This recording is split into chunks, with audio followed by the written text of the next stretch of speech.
DSC preparation కి మిగిలిన తక్కువ సమయాన్ని డిఎస్సి 2024 యాప్ లేదా డిఎస్సి 2024.com తో జాబ్ ని సాధించండి. Welcome to Suman TV. China మామూలు ప్రమాదకరంగా మారట్లేదు.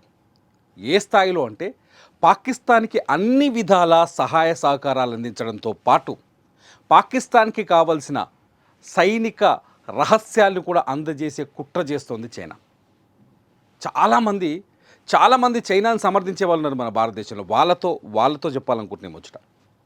ఎంత ప్రమాదకరంగా మారింది చైనా అంటే, ఎప్పుడైతే పహల్గామ్ దాడి జరిగిందో, పహల్గామ్ దాడి తర్వాత ఎప్పుడైతే భారత్ ఆపరేషన్ సింధూర్ను మొదలుపెట్టిందో, ఆపరేషన్ సింధూర్ మొదలుపెడితే ఒకడేమో టర్కీ ఓడేమో ఆపరేషన్ సింధూర్ తర్వాత భారత్ పైన కాల్పులు జరపడానికి సైనికుల్ని ఆయుధాలు పంపిస్తే, చైనా చాలా తెలివిగా సముద్ర మార్గంలో భారత్ని టార్గెట్ చేస్తూ తన ఓడల్ని, తన స్పై ఓడల్ని, నిఘా ఓడల్ని భారతదేశం చుట్టూ తిప్పుతోంది. తాజాగా చైనాకు సంబంధించిన ఒక ఓడ హిందూ మహాసముద్రంలో కనిపించింది. ఆ ఓడ పేరు వచ్చేసి యంగ్ యీ హవో అనే ఓడ. యంగ్ యీ హవో అనే ఓడ ఏంటంటే దీన్ని పరిశోధనాత్మక ఓడ అంటారు. మీరు స్క్రీన్ మీద చూడొచ్చు. ఆ ఓడకు సంబంధించిన మేము ఫోటోతోనే బీజీ చేసినాం. ఇదే ఈ యంగ్ ఈ ఓడనే. ఇది మన హిందూ మహాసముద్రంలో, ప్రస్తుతం హిందూ మహాసముద్రంలో శ్రీలంకకు తూర్పున ఉంది. సాధారణంగా చైనా ఏం చేస్తుందంటే ఇటువంటి ఓడలు వచ్చేటప్పుడు సముద్ర అంతర్భాగంలో పరిశోధనలు, గనులు, ఖనిజాలు కనిపెట్టడానికి కోసం వచ్చింది. అదే ఈ ఓడ మొదటి పైనుంచి కనిపించే కవర్ అదే. ఇటువంటి ఓడలను ఏమంటారంటే కేవలం పరిశోధనాత్మక ఓడలు అంటారు. కానీ వాస్తవానికి ఇది అత్యంత ప్రమాదకరమైన ఓడ అని చెప్పేసి సైమన్స్ అనే వ్యక్తి, ఓపెన్ సోర్స్ ఇంటెలిజెన్స్ అనే ఒక పరిశోధకుడు, ఆయన తన ట్విట్టర్లో ఈ ఓడ ఫోటో పెట్టి ఇది భారత్కు ముప్పు కలిగించే ఓడ అని చెప్పేసి ట్వీట్ చేశాడు. ఒక్కసారిగా ప్రపంచం మీడియా అంతా నిర్గాంతపోయింది. ఎందుకంటే పాకిస్తాన్, భారత్ మధ్య ఉద్రిక్తతలు కొనసాగుతున్న ఈ పరిస్థితుల్లో చైనా ఈ ఓడను సముద్రంలో హిందూ మహాసముద్రం వైపు తిప్పడం వెనుక అర్థం ఏంటి అనేది అతిపెద్ద ప్రశ్నగా మారుతుంది. ఒకసారి ఆ ఓడకు సంబంధించిన ఫోటో కూడా ప్రస్తుతం అది ఎక్కడుందో కూడా సైమన్స్ తన ట్వీట్ చేశాడు. ఒకసారి చూపిస్తాను దాన్ని కూడా. ఒకసారి చూడండి, సైమన్స్ తన ట్వీట్లో పెట్టిన ఈ మ్యాప్ చూడండి. ఇక్కడుంది ఆ ఓడ, యంగ్ యీ హావో అనే ఓడ. ఇక్కడ ద యంగ్ యీ హావో. ఈ ఓడ ఇదిగో దాని ఫోటో కూడా పక్కనే పెట్టాడు. ది యంగ్ యీ హావో ఓడ శ్రీలంకకు తూర్పు దగ్గరలో ఉంది. ఇది భారత్కి చాలా దగ్గర, ఇటు విశాఖపట్నానికి చాలా దగ్గర. ఎప్పుడైతే మన భారతదేశం కొత్త ఆయుధాలని పరిశీలిస్తుందో, క్షిపణులని ప్రయోగించి వాటిని టెస్ట్ చేస్తుందో, అప్పుడు చైనా తమ స్పై ఓడల్ని, అంటే నిఘా ఓడల్ని భారత జలాల్లో తిప్పే ప్రయత్నం చేస్తోంది. చైనా చాలా ప్రమాదకరం, ఈ విషయం అందరికీ తెలుసు. ఇప్పుడు ఎప్పుడైతే పహల్గామ్ దాడి జరిగిందో, ఈ ఓడలు రావడం వల్ల భారత్ దగ్గర సైనిక చర్యలు ఎటువంటివి కొనసాగుతున్నాయి, ఇక్కడ రాడార్ వ్యవస్థ ఎలా పనిచేస్తుంది, క్షిపణులు ఎలా ఉంటాయి, మొత్తం గ్రౌండ్లో వాటర్ను కూడా, సముద్రం అడుగు భాగంలో వాటర్ను కూడా మ్యాపింగ్ చేస్తుందట.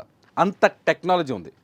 అంటే పాకిస్తాన్ దగ్గర పెద్ద తెలివి లేదు. పాకిస్తాన్ మన ఏం చేయలేదు, పాకిస్తాన్ మన ఏం చేస్తుంది, మనం ఒక్క రోజులో పాకిస్తాన్ కూల్చేస్తాం, 5 రోజులు చాలు యుద్ధం చేసే పాకిస్తాన్ని అనుకుంటాం. కానీ చైనా తన ఆయుధాలని అమ్మడం కోసం పాకిస్తాన్కి టెక్నాలజీని కూడా సరఫరా చేస్తుంది.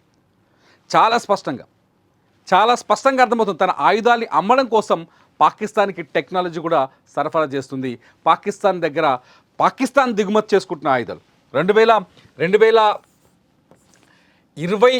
2020 నుంచి 2024 వరకు పాకిస్తాన్ దిగుమతి చేసుకున్న ఆయుధాలను చూస్తే 81% చైనా నుంచి తీసుకుంది. 81% చైనా నుంచి కొనుగోలు చేస్తుంది.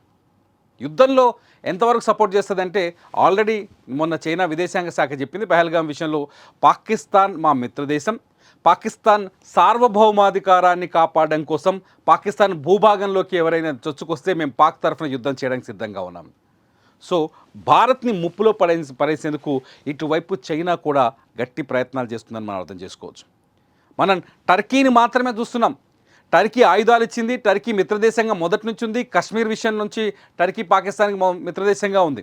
కానీ ఇప్పుడు చైనా భారతదేశం చుట్టూ నిఘా వేస్తుందని ఈ సీన్ చూస్తే మనకు అర్థమైపోతుంది. ఈ సీన్ చూస్తే చైనా మన మీద ఏ స్థాయిలో నిఘా పెట్టిందో మనం చాలా స్పష్టంగా అర్థం చేసుకోవచ్చు. చైనాను సమర్థించే వాళ్ళకి ఒకటే ఒక ప్రశ్న. చైనా చాలామంది, నేను ఒక వీడియో చేశాను నిన్న, దాని కింద కొంతమంది రాశారు, చైనా టెక్నాలజీ ఉంది, చైనా మనకంటే ముందడుగులో ఉంది, అది మనకు ముప్పుగా మారుతుంది మహానుభావ, అది మనకు ముప్పుగా మారుతుంది. దాని గురించి మాట్లాడొద్దా? బయటికి మాట్లాడినప్పుడే కదా ప్రపంచానికి తెలిసేది. భారత ప్రపంచంలో 2వ అతిపెద్ద ఆర్థిక వ్యవస్థగా మారిన చైనా భారతదేశాన్ని ఎదగకుండా చేయాలంటే భారత్ పాకిస్తాన్ మధ్య యుద్ధం రావాలని కోరుకుంటుంది. భారత ఆర్థిక వ్యవస్థను నాశనం చేయాలి అంటే భారత్ పాకిస్తాన్ మధ్య యుద్ధం రావాలని కోరుకుంటుంది. అప్పుడే, ఎందుకంటే అమెరికా ఎందుకు నిన్న భయపడ్డదంటే అమెరికాలో వాడే టూత్ పేస్ట్ బాత్రూంలో కడుక్కునే పేపర్ వరకు, తుడుచుకునే పేపర్ వరకు చైనా నుంచే వస్తుంది వాళ్ళకి. కాబట్టి ఆ ఒప్పందం అట్లా కుదిరింది. ఆ 2 దొంగ దేశాలే ఒక రకంగా చెప్పాలంటే. నిన్న ట్రంప్ మాట్లాడిన తర్వాత చాలా స్పష్టంగా అందరికీ అర్థమవుతుంది, దేశం మొత్తం మాట్లాడుతోంది. ఇప్పుడు చైనా తన మార్కెట్ని పెంచుకోవడం కోసం, భారత్ని ఆర్థికంగా నాశనం చేయడం కోసం ఇటువంటి ప్రయత్నాలు చేస్తుంది. భారత్ పైన ఓడలతో నిఘా పెడుతోంది. భారత్లో ఉండే క్షిపణులు కావచ్చు, భారత్లో చేస్తున్న టెస్టులు కావచ్చు, భారత్ తీసుకున్న టెక్నాలజీ, ఆర్మీ టెక్నాలజీ కావచ్చు, వైమానిక టెక్నాలజీ కావచ్చు, వీటన్నింటినీ సేకరించి పాకిస్తాన్కి అందజేసే ప్రయత్నం చేస్తోంది. 61% పాకిస్తాన్లో తయారవుతున్న సొంత ఆయుధాలు కానీ, సొంత క్షిపణులు కానీ, మిసైల్స్ కానీ 61% టెక్నాలజీ చైనాది. ఇప్పుడేదో మిసైల్ అణుబాంబు పడిందని చెప్తున్నారు కదా, అణుబాంబు పేలింది, రియాక్టర్ పేలింది అంటున్నారు కదా, అసలు అణుబాంబుల్ని తయారు చేసే టెక్నాలజీని మనుషుల్ని పంపించింది కూడా చైనానే. చైనా, ఇక్కడ మనం ఆలోచించాల్సిన విషయం ఏంటంటే చైనా అతిపెద్ద సపోర్టర్గా మారింది పాకిస్తాన్కి, కేవలం భారతదేశాన్ని దెబ్బతీయాలని ఒకే ఒక లక్ష్యంతో భారతదేశాన్ని ఆర్థికంగా దెబ్బ కొడితే అప్పుడు చైనా ప్రపంచంలో అతిపెద్ద శక్తిగా ఎదిగే అవకాశం ఉంటుంది. అందుకని నేను అరుణాచల్ పంచాయతీ మొదలుపెట్టింది. అరుణాచల్ ప్రదేశ్లో తూర్పు భాగం, మా తూర్పు టిబెట్ అంటుంది అరుణాచల్ ప్రదేశ్ని.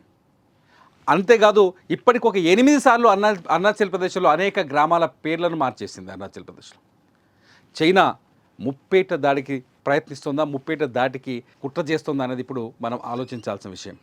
ఇప్పటికే చైనా పైన భారత్ అనేక ఆంక్షలు విధించింది. చైనాకు సంబంధించిన వస్తువుల్ని నిషేధించింది. చైనా నుంచి దిగుమతి చేసుకునే వస్తువుల్ని ఆగిపోయాయి. చైనాకు సంబంధించిన యాప్స్ని బ్యాన్ చేసింది. తాజాగా ఇవాళ చైనాకు సంబంధించిన మీడియా పైన కూడా ఆంక్షలు విధించింది భారత్. ఇంకా ఏం చేస్తే ఈ చైనాని కంట్రోల్ చేయొచ్చు? చైనాని కంట్రోల్ చేయాలంటే భారత ప్రభుత్వం ఎలా ఆలోచించాలి? మీరేమనుకుంటున్నారు? చైనాని కట్టడి చేయాలి, చైనాని కంట్రోల్ చేయాలి, పాకిస్తాన్కి దగ్గరగా ఉన్న చైనాని దూరం చేయాలంటే మనమేం చేయాలి భారతీయ జనాభాగా? మీరు ఈ వీడియో కింద కామెంట్ చేయండి. చూస్తూనే ఉండండి సుమన్ టీవీ.